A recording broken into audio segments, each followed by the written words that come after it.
Hey, Nick, thanks for joining me. Man, it's glad to be here. Nick Hall, founder of Pulse Evangelism at pulse.org, is our guest. Nick, of course, you started this grassroots movement as a college student at North Dakota State, and you've spent the last 20 or so years, 23 years, I think, traveling the world to share Christ with the next generation. The reason I wanted to have you on, of course, is Pulse recently hosted a major, amazing event in Benton, Arkansas called Amplify. It was billed as the nation's largest free annual evangelism training event. Nick, I was wanting to ask you about this because we're kind of in this moment right now in society where people kind of see a movement of the Spirit nationwide and around the world. Some people think we're in a revival moment, or at least at the beginning of one. Tell us about Amplify. How did it go? And would you agree that the Spirit is on the move and we're seeing something amazing going on? Yeah, I would definitely say, Michael, I think this is a revival generation. They aren't quietly walking away. They are coming back and they are more loud than ever. And so this is a generation that's hungry, they're passionate, and just like the name of Amplify, they want to amplify the hope of Jesus. And that's what we saw in Arkansas. We had people from over 30 states there, tons of young people, tons of Gen Z, and there's just a fire and it's spreading. Tell us about Amplify for those who have never been to one. I know we're about 45,000 attended, many of those Gen Z, millennials, many of those young people. What was it? I know it's called a training event, but it's more than that because people were saved at this event. Yeah, well, it's kind of a marriage of two efforts. One, there's a grassroots effort that's been happening in Benton, Arkansas for 14 years. So for 14 years, this has grown year after year. This is a community led, and that's what we're passionate about is local leaders with a heart to impact their backyard. And so every year that's grown. 3 years ago, they were about to be done and they asked our team to come and help take it over. And they were just saying, hey, we have the heart, the community's ready, we believe in this generation. And so everything in the region outside of Little Rock is evangelistic. This is an outreach for their community. You know, this is a working class, low income, lots of addiction, lots of broken homes. And so every year, hundreds of churches are rallying to bring their friends, bring their families, bring their neighbors, bring their classmates, and over 1,000 people responded to the gospel. You know, people are coming in, they're hearing the good news throughout the day. The second thing that's happening is our team at Pulse Evangelism, we exist to make Jesus known. And specifically, we are trying to unleash evangelists. We want to raise up evangelists, and we want the believer, every believer, to be equipped to share the good news of Jesus. So when you see people coming from 30 states, they're coming not for an event, they're coming to be a part of a movement that is spreading. And yeah, so all throughout the day, trainings are happening, workshops are happening, people are being equipped. How do I listen to my friends? How do I pray for my friends? How do I share my testimony? How do I share my faith? That's the heart of Amplify. We want to reach the lost and we want to equip the found. You said that people in Benton had wanted you guys to come. Are these people associated with Pulse and they're on the ground there, kind of planting the seeds years ahead?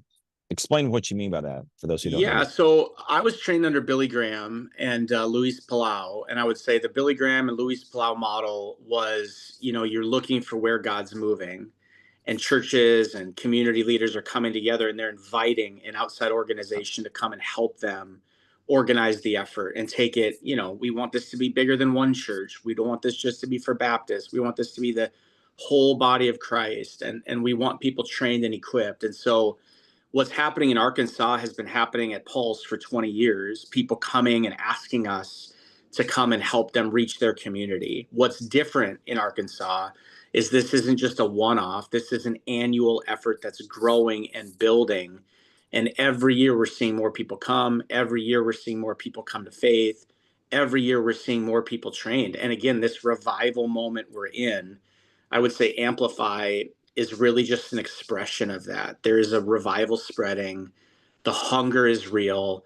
And something very significant of Amplify, we had 12 young evangelists on stage in front of tens of thousands of their peers. So these are 20-year-olds, that are preaching, training. These are their own generation reaching their own generation. And it's just really dynamic to see and be a part of. Let me read some data and some stats from Amplify for those who don't know this. 22,000 people were trained to share the gospel there, as you implied earlier. About 1,200 responded to the gospel. About 45,000 were there. Are there any specific moments that stand out to you from Amplify that just kind of moved you, and that sometimes you might even wake up at night thinking, man, that was an amazing moment? Yeah, man, I feel like that's a good description of life. Like, I think the moments where God is moving, it's almost hard to believe you're there. It's almost like you see the photo and it's hard to believe that you were in that moment, right? And I think Amplify is full of that. I mean, I think of there's a student there, a young gal named Grace. She's a teenager, and Grace 3 4 years ago, her mom, told her that this event probably wasn't going to happen anymore, and she just said, "Mom, we have to pray. Like we just have to pray that God would move, and Mom, God can hear our prayers." And I'm a parent, right? And sometimes as a parent, you're trying to let your kid down easy. You don't want them to, have their heart broken. But Grace just believed that God was going to open the door and that somehow Amplify would be resurrected. And this weekend, she's on stage sharing the story of how God answers prayer, right? And just inspiring others. Like, hey, it doesn't matter if your prayer is little or big, God answers prayer. Another story is a girl named Victoria. Victoria, 2 3 years ago, I mean, she's living in the Northwest, running a marijuana shop. Her life is a mess: addiction, struggle, brokenness, all the things you can imagine. And now, 3 years later, her life has done a complete 180. She's at Amplify, sharing her story of how Jesus can save anyone. And I'm actually wearing one of Victoria's shirts because she now has this Christian clothing line of how God can redeem and save, and that His grace reaches. The last story, though, is a girl that we met on Saturday night, and I think this is just the heart of Amplify. There was a girl in a wheelchair and worshiping, having a hard time seeing, what was going on stage. We have an area for people that have different medical or different issues. We have translation happening. We have all these things, but her name's Meadow Grace, and she couldn't see, and so an army of people rallied to get Meadow Grace, not just to see, but on the side of the stage.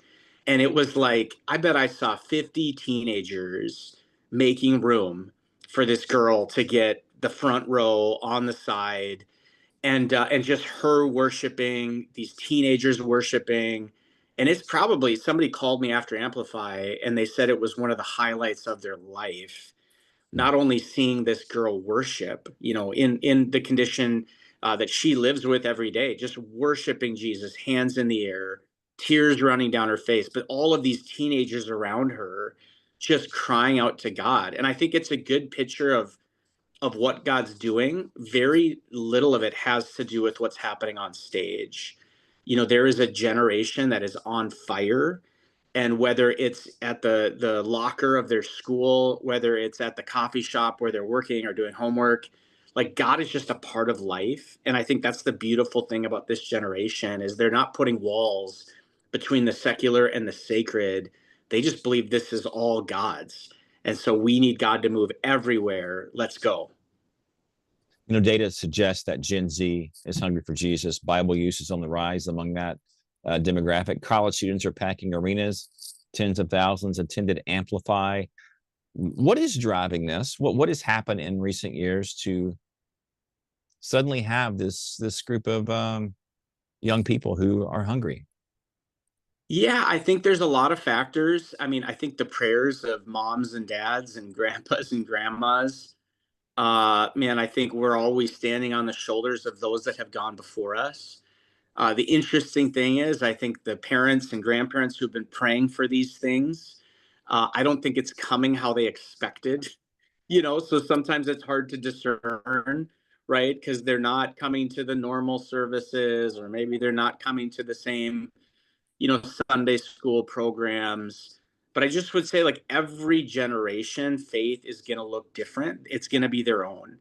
And this generation, I think, from the pandemic, you saw everything kind of tested. I mean, our healthcare, our safety, our politics, our economy, right? Can I even get a job? Like, I just think all of these things that we can tend to put our hope in, and that can be kind of a little bit of a crutch, right? Of like, I put my hope in my bank account, or I put my hope in that I'm going to be healthy, or I put my hope in that I'm going to have a job. Like, all of these things have been shaken in a very good way. And I think it's forced people to wake up to where significance comes from, where power comes from, where love comes from.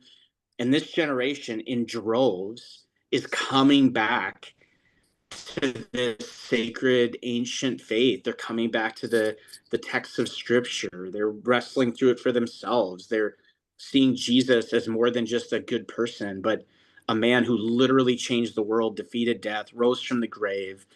And it's just incredible, Michael, because I mean, it's like the Chronicles of Narnia, when they say Aslan is on the move, and they say he's not safe, but he's good. And I just think there's something about this, like, they don't want safe. They want wild. Like, they want change. They want revolution. And Jesus is the original revolutionary who's leading this generation forward. Some have suggested that technology and social media and AI have driven Gen Z to Jesus, but in a way that in which they have not found what they wanted in those. In other words, it's left them hungry for something real. Would you agree with that? Yeah, 1,000%. I mean, tons of these teenagers, I mean, tons, I can't even count, hundreds, if not thousands, that I've talked to personally. We'll talk about going into the pandemic depressed, addicted to porn, vaping, broken homes, struggling with this, struggling with that, addicted to their screens. They're all like just addicted to these devices. And like, story after story is that they're scrolling, and they even call it doom scrolling, right? You're just like, you're in a cycle, like looking for, and then all of a sudden some face is on there just talking about the goodness of God and the faithfulness of Jesus. And a ton of them will talk about like a TikTok revival that happened during the pandemic, where they're literally, I mean, you just picture this, like millions of teenagers stuck in a room, or stuck in their bedroom, stuck in their house, not able to, get with their friends. And they're obviously, darkness is creeping in, but you know what? The light always shines brighter, and it's always brightest, right? Like right at that peak darkness, that's when the light just pierces it. And I think that's what God has done. He's using these devices, which I know a lot of us get annoyed by, but it's just, man, this is a communication mechanism that the world has never known. At their fingertips, people are able to communicate the truths of the gospel. YouVersion's about to cross 1 billion users. Bible sales are up. Man, every youth pastor I know is like just saying how exciting it is. People are hungry. Like, we are living in a moment that we need to lean into. And I'll just say, man, when God is moving, you just throw your sail up and you just say, God, whatever you want, let's go. We can analyze it, we can criticize it, or you throw your sail up and just say, God, we need you. And Lord, if this is what we've been waiting for, then help us to understand this moment and get behind this generation with the equipping they need, with the depth they need, all of it. Like, we just want to believe in them so that they can not just come to Jesus now, but we want this to be something 10, 20, 30, 40, 50 years. They're burning for Jesus. They're preaching the gospel. They're living for what matters. A couple more questions for you before we close here, Nick. Um, what does evangelism look like for Gen Z in a digital world? Does it look Yeah. different than what it looked like 30 years ago? Well, at Pulse Evangelism, we really lean into this, right? Because we've been working with young people for 20 years. And I would say for us, it looks like two different things. One is intentional efforts to reach people where they are, right? And in our office, we call it from stadiums to cell phones, right? And so we just believe the gospel should be where people are, right? So we want to reach people where they are. This isn't about getting them to come to a building that's foreign or dress a certain way. This generation is looking for authenticity. They're looking for real. It's very common for them to talk about, their addiction, depression, and their salvation in the same sentence, right? It's like because they don't have to sugarcoat it, right? It's just to realize that God welcomes broken people. He loves lost things. And so there's like an approachability there that I think past generations have tried to say, no, no, no, it's good. We're good. Everything's good. Praise God. Happy, happy, happy. And I think this generation's like, yeah, there is joy, but man, it's hard. Like it's hard, right? So I think that outreach side has to be authentic. And then the second part of it, I do think that God is raising up a movement of everyday evangelists, right? And I think this is where this isn't just about this celebrity Christianity or influencers, although they get known or seen more. This is about just everyday people. Like somebody left Amplify and messaged on our socials. I was so fired up. I led my friend to Jesus on the drive home, right? And that's what's happening. It's realizing this calling to make Jesus known isn't for some people. This is for everybody. And when do you start to share Jesus? The second after you come to know Jesus. Like you don't have to go through 18 classes or get your PhD. No, God used the woman at the well who encountered Jesus. She was the one that God used to bring revival to her town when she said, "Hey, come and meet the man who told me everything I've ever done. Could this be the Messiah?" And I think God, once again, is awakening this generation in Gen Z. They don't know the rules yet, right? And I would say that's to their blessing, right? They're just like, hey, you know what? Because there aren't like it's follow Jesus, make Jesus known, grow as a disciple as you're going. We're seeing this generation. I mean, they're taking the ball, they're running with it. And it's amazing because there's a bunch of older leaders just standing by him saying, hey, you're going to trip. You're going to make a mistake. You're going to struggle. But hey, we're here. We're in this together. We're family. And man, we need you. We need you now more than ever. As we close, tell us more about Pulse because it's more than just Amplify. That's what kind of got the headlines in the past few weeks, but Pulse does much more than that. So just give us a brief overview of what Pulse does. Yeah, well, at Pulse, we are trying to build a home for the evangelist. Again, we don't believe evangelism is more important than other parts of the call of the church, but we think the evangelist has kind of been lost. And so we have three buildings in downtown Minneapolis. We're building a training center and a housing center. Like the way I see it is, we are trying to raise up these God called men and women and help them steward the ideas that we need to reach this world and complete the Great Commission. And so we really have two pillars. One is reach the lost, which means planning big events that are outreach, whether it's digital or live. And the other is unleash the evangelist. And so we want to find them, mentor them, come alongside them. I'm doing this because there was faithful pastors that discipled me and because Billy Graham and Luis Palau and Josh McDowell made space for me. So I started traveling with those evangelists when I was 18, right? And I traveled all over the world and I carried their luggage. I spent time in Billy Graham's living room. I saw the highs and the lows. And I just think this generation needs to be mentored the same way. If we're going to reach a broken world, we need the evangelist. And that's what the evangelist does. It's helping us share the good news. It's coming back to, I tell people, there's never been a better time to be in the light business than today. Like the business is booming if you're in the light business. And the evangelist is the one that reminds us, hey, we're called to shine the light. We are called to point to the light. We're called to tell the good news and to not lose that joy of our salvation. And so that's what we're trying to do at Pulse.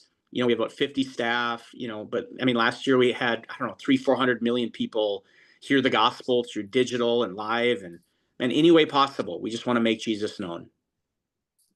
Nick, thanks so much. Thank you, Mike.